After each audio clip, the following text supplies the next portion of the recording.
in the everyday choices kids make. This script will take you deep into how these apps work, why they're growing so fast, the benefits they offer, and the hidden vulnerabilities parents need to understand. By the end, you'll know whether these apps truly help children build financial confidence or whether they introduce cost-saving trade-offs that quietly reshape family dynamics in ways most parents never expected. What family financial apps are and why they're exploding. Financial technology has evolved faster in the past decade than almost any other consumer industry. Adults have Venmo, Cash App, and digital wallets. But a newer category has emerged specifically for kids and teens.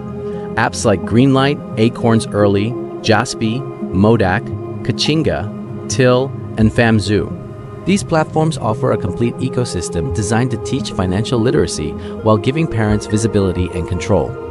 Typical features include a debit card designed for kids, parent dashboards with real-time spending and alerts, allowance automation and core assignment, spending limits and category controls, educational tools for savings, budgeting, and goals, sometimes even safe driving reports or risk alerts. These apps blend financial education with real-world practice, bridging a major gap. Kids can learn money saving, how to manage your money, skills through experience, not just theory. Greenlight's 2024 annual report shows kids handled over $2 billion through its platform. The average allowance was $13.42 weekly, and teens spent around $126 per month, off and on. Amazon or food apps?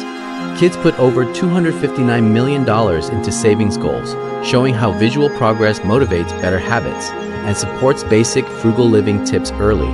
With millions of new users since 2020, these platforms are becoming the new norm for families who want budgeting tips and money-saving tricks built right into their child's daily routine.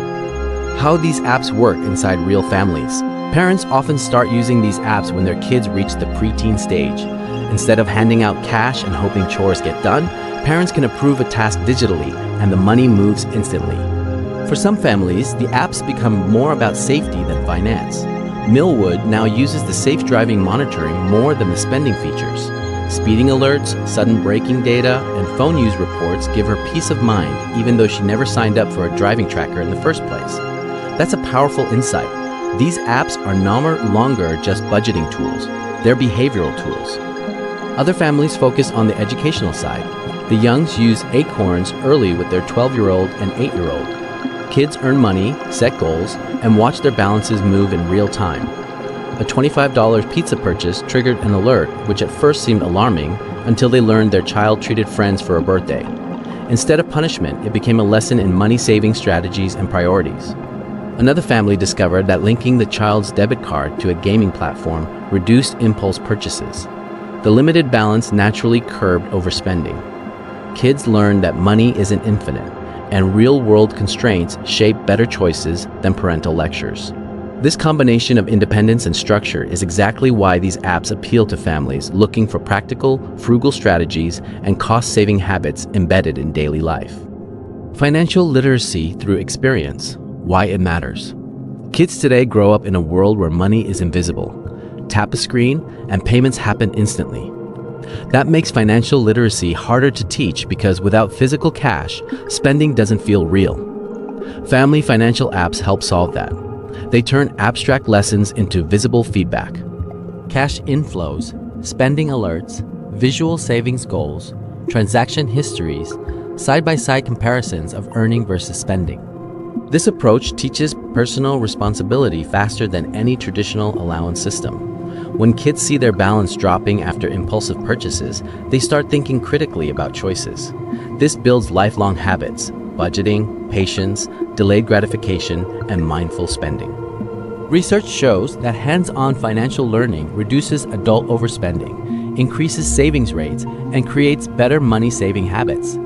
And when combined with parental guidance, these apps become a powerful tool for teaching money saving, how to manage your money the way adults do, with structure, awareness, and intention. Exact spending categories, store locations, frequency of purchases, driving behavior, browsing patterns inside the app, real-time activity logs. And most parents never read the long privacy policies that explain how this data is used. Experts like Josh Golan from Fair Play warn that parents rarely know the scope of what's collected.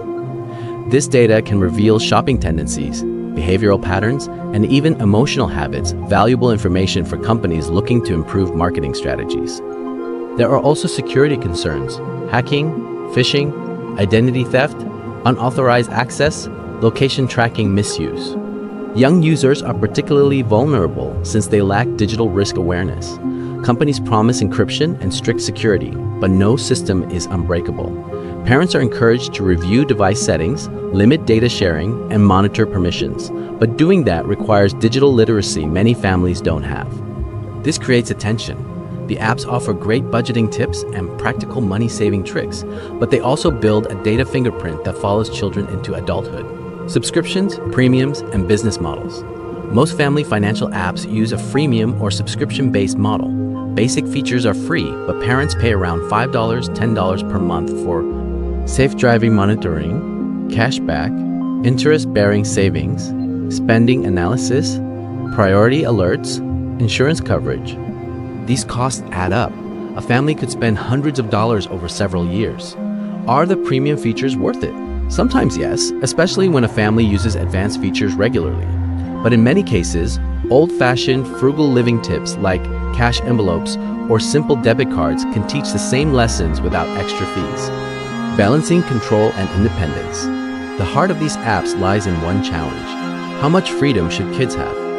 Parents can require approval for every purchase, set limits for certain stores, track spending in real time, lock cards instantly.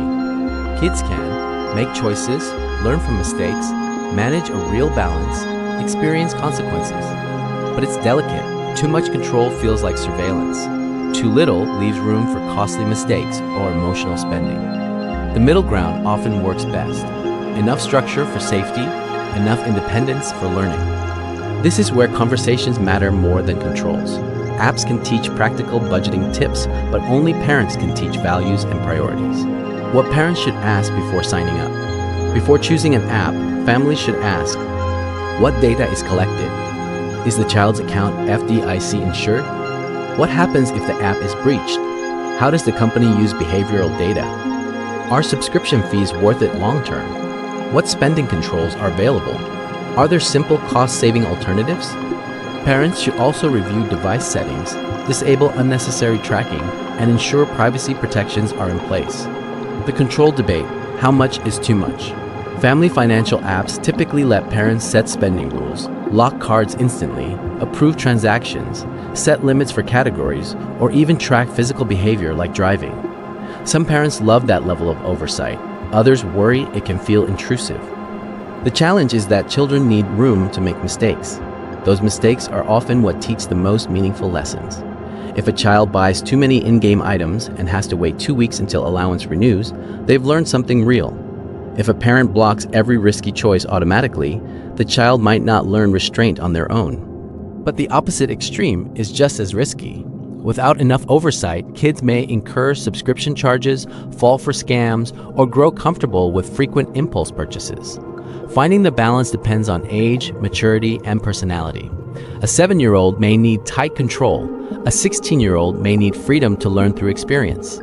The app allows parents to adjust as children grow, but it doesn't provide the wisdom to decide when to let go. That still falls on the parent. What the companies get from all this? Now let's talk about something rarely discussed: the companies behind these apps. For parents, these tools feel like educational products, but from a business perspective, apps are data-driven platforms. They're capturing spending patterns, saving habits, behavioral trends, category preferences, purchase timing, and in some cases, physical movement. This data has real value. Companies use it to refine features, personalize suggestions, plan product updates, and sometimes develop marketing strategies that target long-term customer behaviors. Even if companies promise never to sell data to third parties, they still benefit from understanding how millions of young users spend money. Consumer advocates warn that kids may become lifelong customers of these platforms. The earlier a child signs up, the more comfortable they become with the system, the brand, and the interface. That loyalty may carry into adulthood when the platform introduces teen accounts, investment accounts, or family banking products. Parents should acknowledge this reality. These apps are tools, but they're also businesses, and every business has an incentive to grow, retain users, and expand revenue. This doesn't make the apps bad, but it does mean families should understand their place in the business model. The ultimate question: are these apps helping or hurting? After everything we've explored, here is the honest answer. Family financial apps are neither inherently good nor inherently harmful. They are tools, and tools depend entirely on how they're used. Used thoughtfully, they can build confidence, teach responsibility, create learning moments. Used carelessly, they can create dependence, reduce independence, encourage tracking rather than trust, expose families to privacy risks. So, are family financial apps worth it? The answer depends on your family's communication, values, boundaries, and goals. These apps can either be the foundation of financial strength or a digital shortcut that replaces human conversation. If you found this breakdown helpful, make sure to share your thoughts or experiences in the comments. Your insights could help another family navigate these decisions with confidence.